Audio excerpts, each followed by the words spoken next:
இப்போ ரீசெண்டா நடந்த நார்வே செஸ் டோர்னமெண்ட்ல பிரகானந்தா பாத்தீங்கன்னா 4 கீ பிளேயர்ஸை வந்து கிளாசிக்கல்ல தோக்கடிச்சிருந்தாரு. ஒன்னு குகேஸ், ரெண்டாவது வின்சென்ட், மூணாவது பாத்தீங்கன்னா மேக்னஸ், நாலாவது பாத்தீங்கன்னா அலிரோசா. இந்த மாதிரி 4 பேரை தோக்கடிச்சு டைட்டில் வின்னரும் ஆயிருந்தாரு. ஆன கையோட தமிழ்நாட்டுக்கு கிளம்பி வந்திருக்காரு.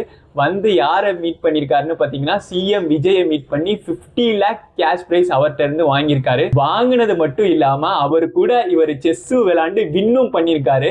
பிரகானந்தா சிஎம் விஜய் கூட வின் பண்ணதுக்கு அப்புறம் சிஎம் விஜய வந்து சிரிச்சிருப்பாரு. ஏன்னா அவர் வந்து ஒரு 10-15 மூவ்லயே பிரகானந்தா வந்து விஜய் வந்து தோக்கடிச்சிட்டாரு. என்னதான் இருந்தாலும் அந்த கூப்பிட்டு வச்சு அந்த 50 lakhs கேஷ் பிரைஸ் கொடுத்ததுக்கே வந்து நம்ம வந்து சிஎம் விஜயை வந்து பாராட்டி ஆகணும். ஆக்சுவலி விஜய் அவர்கிட்ட இருந்தும் பிரகானந்தாட்ட இருந்தும் நம்ம ஒரு விஷயம் கத்துக்கலாம். பிராக்டிஸ் மேக்ஸ் மேன் பர்ஃபெக்ட்னு சொல்லி ஸ்டார்டிங்ல வந்து விஜய் வந்து ஆக்டிங்லாம் அவ்வளோக்கா பர்ஃபார்ம் பண்ணல. அதுக்கப்புறம் இன்னைக்கு பாத்தீங்கன்னா அவர் செம்ம ஆக்டர். அது மட்டும் இல்லாம சிஎம். அப்படியே பிரகானந்தா பாத்தீங்கன்னா ஸ்டார்டிங்லாம் அவரும் வந்து செஸ்லாம் நல்லா விளாட்ல. அப்புறம் போக இம்ப்ரூவ் பண்ணி இன்னைக்கு நார்வே செஸ் டோர்னமெண்ட்லயே வின் பண்ணிருக்காங்க. ஸோ நீங்களும் வந்து பிராக்டிஸ் பண்ணிட்டே இருந்தா எப்பயாச்சும் ஒரு நாள் ஜெயிக்கலாம். நம்பிக்கையோட இருங்க. வேற ஒன்றும் சொல்றதுக்குல. This is Aziz signing off. Bye.